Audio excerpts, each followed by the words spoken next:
Olá, queridos. Primeiro eu quero pedir desculpas pelo atraso. Hoje o dia foi um tanto tenso nessa quarentena e, enfim, estou atrasado há 2 horas, que deveria ter mandado o vídeo para vocês. Quero convidar você a abrir a escritura comigo na segunda carta de Paulo aos Tessalonicenses, capítulo 1, versos de 3 a 12, que diz assim: Irmãos, cumpre-nos dar sempre graças a Deus no tocante a vós outros, como é justo, pois a vossa fé cresce sobremaneira e o vosso amor mútuo de uns para com os outros vai aumentando, a tal ponto de nós mesmos nos gloriarmos de vocês nas igrejas de Deus, à vista da vossa constância e fé em todas as vossas perseguições e nas tribulações que suportais. Sinal evidente do reto juízo de Deus, para que sejais considerados dignos do reino de Deus, pelo qual, com efeito, estáis sofrendo.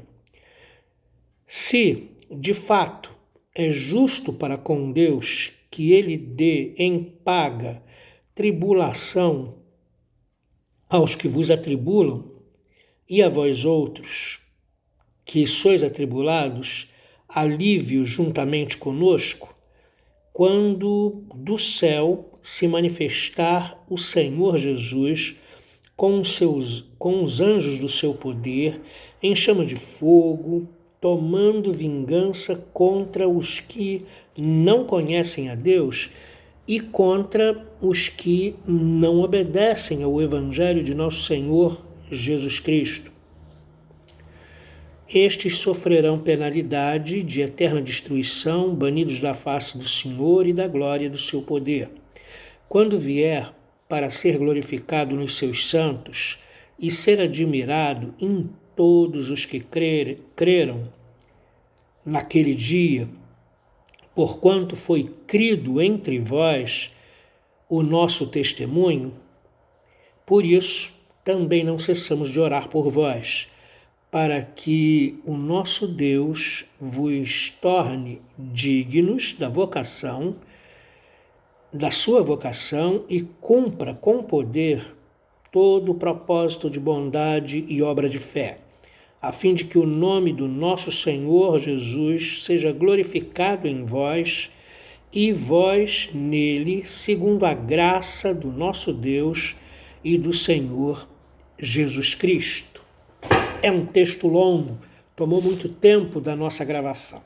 Então eu vou tentar sintetizar o que essas ações de graça diferenciadas de Paulo, porque são ações de graças, encorajamento e ensino doutrinário sobre o dia do Senhor, tudo junto, que não é comum em Paulo, ok? Você pode ver todas as cartas dele, à exceção de Gálatas, tem ações de graças, mas não são tão completas assim. Paulo não pode deixar de agradecer a Deus pela vida dos irmãos de Tessalônica por 3 motivos, tentando sintetizar o texto. Primeiro, os tessalonicenses apresentam uma fé que cresce sobremaneira. Eles estão em perseguição, eles estão sendo provados. A fé, ao invés de vacilar, diminuir, arrefecer, a fé dos tessalonicenses cresce sobremaneira. E aí? A sua fé arrefece ou a sua fé cresce quando você está no fogo da tribulação? Em segundo lugar, o amor uns pelos outros, o amor mútuo dos tessalonicenses vai aumentando. Cada vez mais eles estão sendo aperfeiçoados na comunhão. Cada vez mais eles estão amando uns aos outros. Depois, também, em terceiro lugar, pela perseverança, constância na fé, em meio a perseguições e tribulações. 3 qualidades tremendas. A fé cresce sobremaneira. o amor uns pelos outros só aumenta. E no meio da perseguição e das tribulações, eles revelam perseverança, constância, eles não desistem, eles não arredam pé, eles creem em Jesus de todo o coração. 3 qualidades que devem estar muito visíveis na nossa vida. Que a sua fé cresça sobremaneira, que o seu amor uns pelos outros aumente e que a sua perseverança na corrida do Evangelho seja notória a todos. Isto se constituía em motivo de orgulho para o apóstolo Paulo, que dava testemunho da fé, amor e perseverança dos tessalonicenses em todas as igrejas pelas quais passava. Paulo agradece a Deus pela fé, amor e perseverança dos tessalonicenses. Paulo encoraja os tessalonicenses a prosseguirem, a permanecerem na fé, com palavras de ânimo. Paulo ensina a respeito do dia do Senhor, que era o ponto fraco da igreja. Nada é perfeito, né? Eles são maravilhosos, eles creram em Cristo de todo o coração, eles deixaram os ídolos. Só com 21 dias que Paulo passou lá, a fé deles cresce, o amor aumenta, a perseverança é provada e se mostra decidida, mas eles eram fracos na doutrina e eles tinham muitos mal entendimentos e equívocos com relação ao dia do Senhor. Paulo então fala do princípio da retribuição. Hoje, os que estão atribulando vocês serão igualmente atribulados. Vão receber em justa medida o que estão fazendo com vocês, porque Deus é justo, ok? E aquele que chama é aquele que realiza a obra, e ele certamente o fará. Isto acontecerá, diz Paulo, de forma plena, na manifestação do Senhor Jesus na sua segunda vinda, juntamente com seus anjos de poder em chamas de fogo. Lembrando que chamas de fogo pressupõe para nós juízo, ok? O fogo é purificador e o fogo também é destruidor no juízo. No crente, o fogo purifica. No ímpio, o fogo destrói. É como o juízo, ok? E aqui é fogo no ímpio. Naqueles que, tomando vingança, contra aqueles que não conhecem a Deus, aqueles que desprezaram o conhecimento de Deus, aqueles que negaram a sua existência, aqueles que fizeram inclusive campanha para que outros viessem a não crer na existência de Deus. Também contra os que rejeitaram o convite da graça presente no Evangelho de nosso Senhor e Salvador Jesus Cristo. E Paulo desce a detalhes, dizendo que estes, no dia do Senhor, sofrerão eterna punição, serão destruídos e banidos da face do Senhor. Isso num agradecimento, isso num primeiro capítulo de uma carta. Então vocês observam que o apóstolo Paulo está aproveitando o momento para começar a colocar, a incutir na mente dos tessalonicenses que eles precisavam se corrigir na questão do dia do Senhor e do juízo. Ok? Muito bem. Ele volta a dizer: quando Jesus vier para ser glorificado e admirado em todos aqueles que creem. Reparem bem, a primeira vez que Jesus veio foi em fraqueza. Ele se humilhou, ele deixou o seu trono, ele veio como ser humano, ele experimentou as rejeições, o sofrimento, o abandono, mas na segunda vinda, ele vem como Rei glorioso, ele vem como juiz de toda a terra e ele vem para ser adorado e admirado por todos aqueles que creem.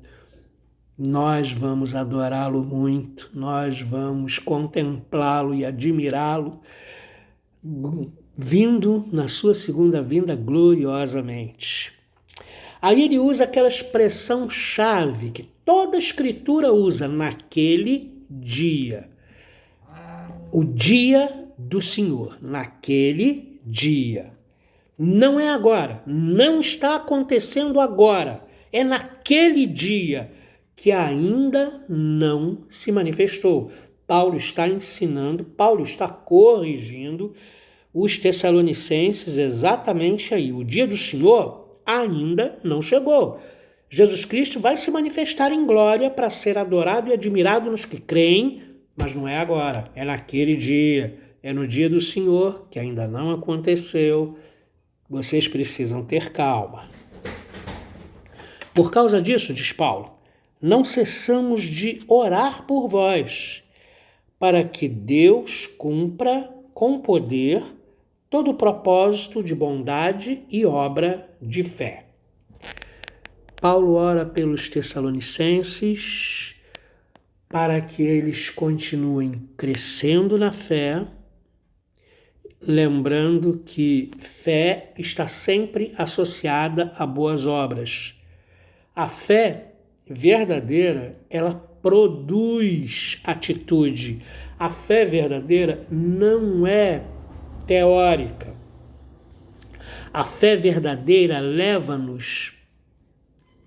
nos leva a mover-nos em relação aos outros.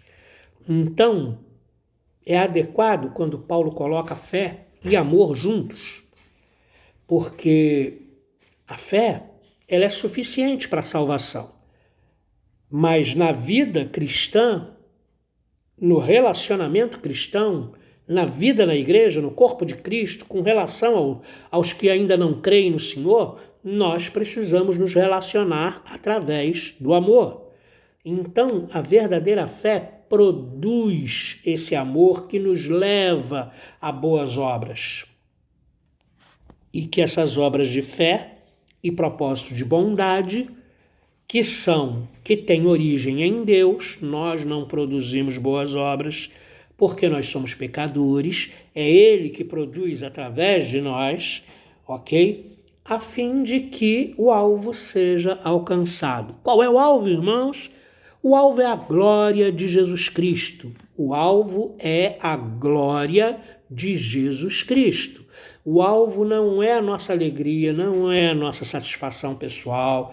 O alvo é a glória de Jesus Cristo. É este o alvo, ok? Então, essa é a ação de graças mais peculiar que Paulo faz nessa segunda carta.